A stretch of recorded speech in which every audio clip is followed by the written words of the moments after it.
Hello everyone students, welcome in my YouTube channel मायश। आप सबका स्वागत है इस चैनल में।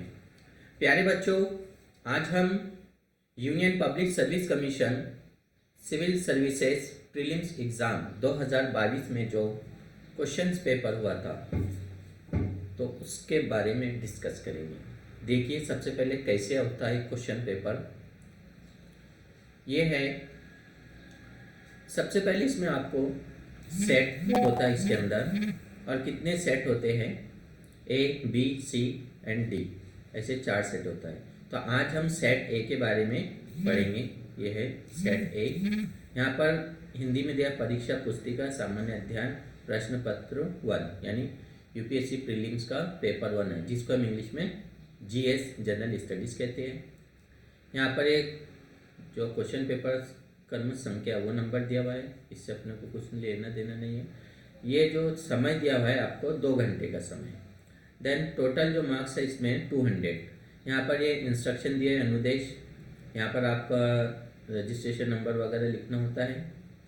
ये इसको पढ़ना बहुत ज़रूरी है सॉल्व करने से पहले। तो चलिए आते हम सबसे पहले क्वेश्चन नंबर 1 पर। आपको 2 माध्यम में प्रश्न पूछे जाते हैं। पहले आपको हिंदी में होता है, उसका नेक्स्ट सेकंड पेज इंग्लिश में दिया होता है। तो चलिए देखते हैं हम पहले पेज 1 पे। पहला प्रश्न देखिए, पहला प्रश्न क्या है। त्वरित वित्तीय प्रपत्र रैपिड फाइनेंसिंग इंस्ट्रूमेंट और त्वरित ऋण सुविधा रैपिड क्रेडिट फैसिलिटी निम्नलिखित में से किस एक के द्वारा उधार दिए जाने के उपबंधों से संबंधित है। ओके, ये प्रश्न है। अब यहाँ पर ऑप्शन दिया हुआ है, एशियाई विकास बैंक, अंतर्राष्ट्रीय मुद्रा कोष, संयुक्त राष्ट्र पर्यावरण कार्यक्रम, वित्त पहल और विश्व बैंक। तो अब आपको जो है स्टार्ट में आंसर नहीं ढूंढना है। यूपीएससी की तैयारी शुरू की आपने, सबसे पहले क्या कर रहे हैं, आपने सिलेबस को पढ़ा है। सिलेबस के बाद प्रीवियस ईयर क्वेश्चन पेपर, जैसे हम 2022 का ये प्रीवियस ईयर क्वेश्चन पेपर है, इसको हम पढ़ रहे हैं अभी। वैसे इसका जो आंसर है तो सेकंड वाला आएगा। तो ये है अंतर्राष्ट्रीय मुद्रा कोष। ओके, तो ये उसका आंसर हो गया पहले प्रश्न का। इकोनॉमिक्स और करंट अफेयर से रिलेटेड ये प्रश्न पूछा गया। देन क्वेश्चन नंबर सेकंड क्या है। क्वेश्चन नंबर सेकंड, भारतीय अर्थव्यवस्था के संदर्भ में निम्नलिखित कथनों पर विचार कीजिए। अब यहाँ पर आपको कथन पूछता है। कथन ए का है, अंकित प्रभावी विनिमय दर यानी nominal effective exchange rate NEER में वृद्धि रुपए की मूल्य वृद्धि को दर्शाता है। ओके, देन दूसरा स्टेटमेंट है, वास्तविक प्रभावी विनिमय दर real effective exchange rate REER में वृद्धि व्यापार प्रतिस्पर्धात्मक में सुधार को दर्शाता है। और तीसरा स्टेटमेंट है, अन्य देशों में मुद्रास्फीति के सापेक्ष घरेलू मुद्रास्फीति में बढ़ने की प्रवृत्ति नियर और रियर के बीच में वर्धमान अपसरण उत्पन्न कर सकता है। अब ये 3 स्टेटमेंट दिया हुआ है। ओके, अब उपयुक्त कथनों में से कौन सा स्टेटमेंट सही है आपको बताना है।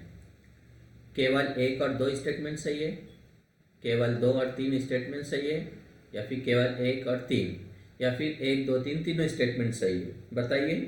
तो इसका सही उत्तर जो होगा वो है सी, केवल 1 और 3 ये स्टेटमेंट सही है। इकोनॉमिक्स से रिलेटेड ये क्वेश्चंस हैं, ऐसे प्रश्न होते हैं। अब यही देखिए यहाँ पर क्वेश्चन नंबर 3, यह है क्वेश्चन नंबर 3। भारतीय अर्थव्यवस्था के संदर्भ में निम्नलिखित कथनों पर विचार कीजिए। यदि मुद्रास्फीति अत्यधिक है तो भारतीय रिजर्व बैंक RBI ओके संभावित रूप से सरकारी प्रतिभूतियां खरीद सकता है। First statement. सेकंड क्या है, यदि रुपए का तेजी से मूल्यह्रास हो रहा है तो RBI बाजार में डॉलरों का संभावित रूप में विक्रय कर सकता है। देन, यदि USA या यूरोपीय संघ में ब्याज दरें गिरती होती तो इससे संभावित रूपों से RBI की डॉलरों की खरीद प्रेरित हो सकती है। तो ये जस्ट इंडियन इकोनॉमी और करंट अफेयर से रिलेटेड प्रश्न है।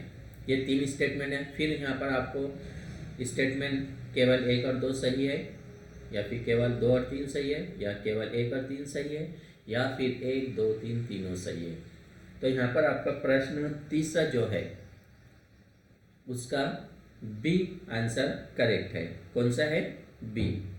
ये याद रखिए, हमें सिर्फ एनालाइज करना है, पढ़ना है। स्टार्ट में यूपीएससी की तैयारी कर रहे हैं, सिलेबस पढ़ने के बाद क्वेश्चन पेपर देखना है कि जो हम क्वेश्चन पढ़ रहे हैं ये इकोनॉमिक्स से रिलेटेड प्रश्न है, ये अंडरस्टैंडिंग आना चाहिए।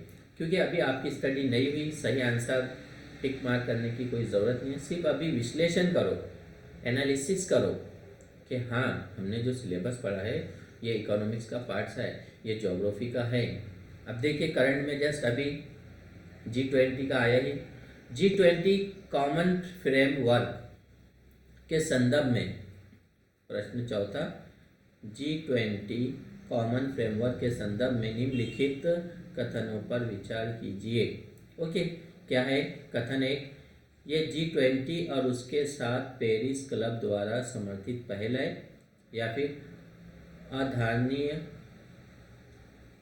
ऋण वाले निम्न आय देशों को सहायता देने की पहल है। तो केवल एक स्टेटमेंट है, केवल दो, केवल 1 और 2, या ना तो 1 और ना ही 2।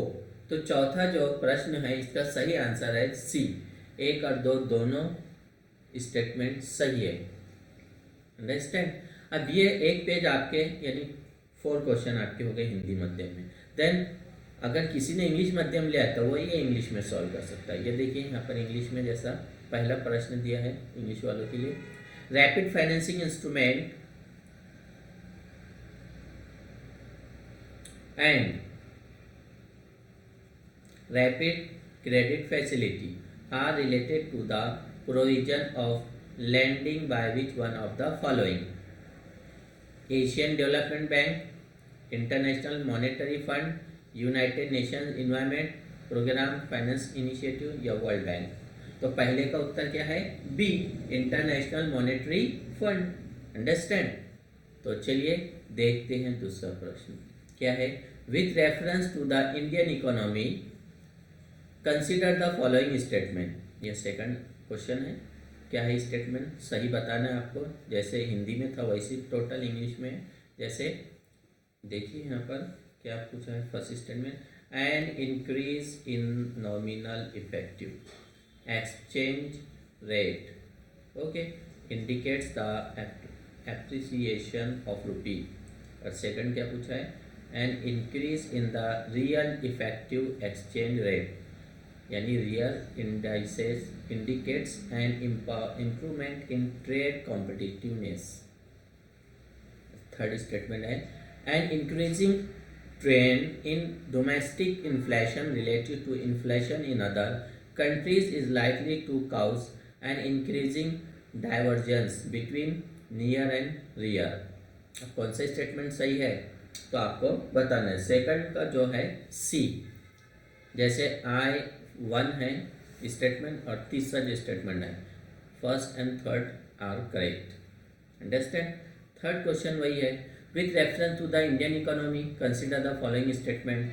जैसे यहाँ पर दिया हुआ है पहला statement, if the inflation is too high reserve bank of India RBI is likely to buy government securities.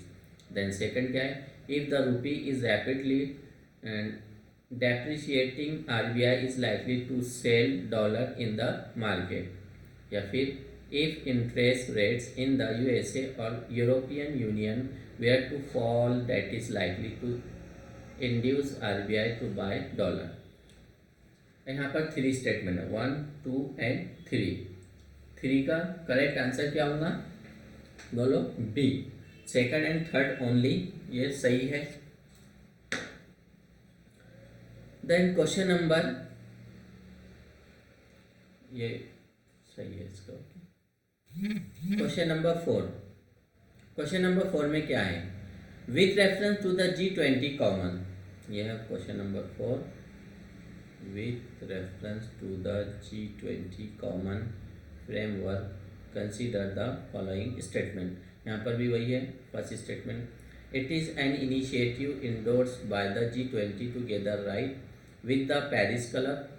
Third, second statement, it is an initiative to support low-income countries with sustainable development. Which of the statement given above is are correct? कौन सा statement correct है? तो fourth में हमने देखा था हिंदी मध्यम के इसमें सी वाला, both first and second both are correct. Understand? तो इस तरह फिर आता है ये हिंदी में क्वेश्चन नंबर 5, या question number 5, question number 6, okay, question number 7, question number 8, ये देखिए. देन फिर इंग्लिश में दिया हुआ है ये क्वेश्चन नंबर 9, क्वेश्चन नंबर 10. अब जैसे प्रश्न 9 देखिए, किसी संगठन या कंपनी द्वारा किए गए संदर्भ में निम्नलिखित कथनों पर कौन सा कथन सही है? नई प्रौद्योगिकी करना पूंजीगत व्यय है. ऋण, ये भी इकोनॉमिक्स से रिलेटेड है. देन हम और दूसरे क्वेश्चन देखते हैं. आपको प्रश्न पढ़कर देखना है, ये जैसा पॉलिटी से क्वेश्चन आया, क्वेश्चन नंबर 14. देखिए, निम्नलिखित कथनों पर विचार किया. भारत का संविधान मंत्रियों को 4 श्रेणी अर्थात कैबिनेट मंत्री, स्वतंत्र प्रभार वाले राज्य मंत्री और उप मंत्री में वर्गीकृत करता है, या फिर संघ सरकार में मंत्रियों की कुल संख्या प्रधानमंत्री को मिलाकर लोकसभा के कुल सदस्यों के 15% से अधिक नहीं होनी चाहिए. तो प्रश्न क्रमांक 14, इसका जो सही उत्तर है केवल 2, ये केवल 2, यानी ये स्टेटमेंट संघ सरकार में मंत्रियों की कुल संख्या प्रधानमंत्री को मिलाकर लोकसभा के कुल सदस्यों के 15% से अधिक नहीं होनी चाहिए, सही है. ओके. देन क्वेश्चन नंबर 16, ये देखिए, भारत में दल बदल विरोधी कानून के संदर्भ में निम्नलिखित कथनों पर विचार कीजिए. एंटी डिफेक्शन लॉ, और अभी हमारे सुप्रीम कोर्ट में सुनवाई चल रही है, महाराष्ट्र सरकार में जो दल बदल का सिस्टम शुरू था. अंडरस्टैंड? जैसे ये कानून विनिर्देशित करता है कि कोई नाम निर्देशित विधायक सदन में नियुक्त होने के 6 मास के अंदर किसी राजनीतिक दल में शामिल नहीं हो सकता. दूसरा है कि यह कानून कोई समय विधि नहीं देता जिसके अंदर पीठासीन अधिकारी को दल बदल मामला विनिश्चित करना होता है. अब इसमें से कौन सा स्टेटमेंट सही है ये बताना आपको. क्वेश्चन नंबर 16, क्वेश्चन नंबर 16 में क्या है? बी. क्या है? बी, यानी सेकंड वाला स्टेटमेंट.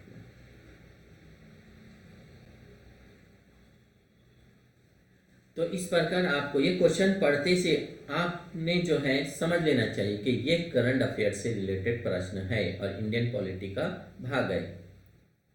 फिर ये हिंदी माध्यम के लिए हो गया, ये इंग्लिश माध्यम के लिए इंग्लिश में प्रश्न. फिर आता है हिंदी में भारत के न्यायालयों से द्वारा. Then consider the following statement.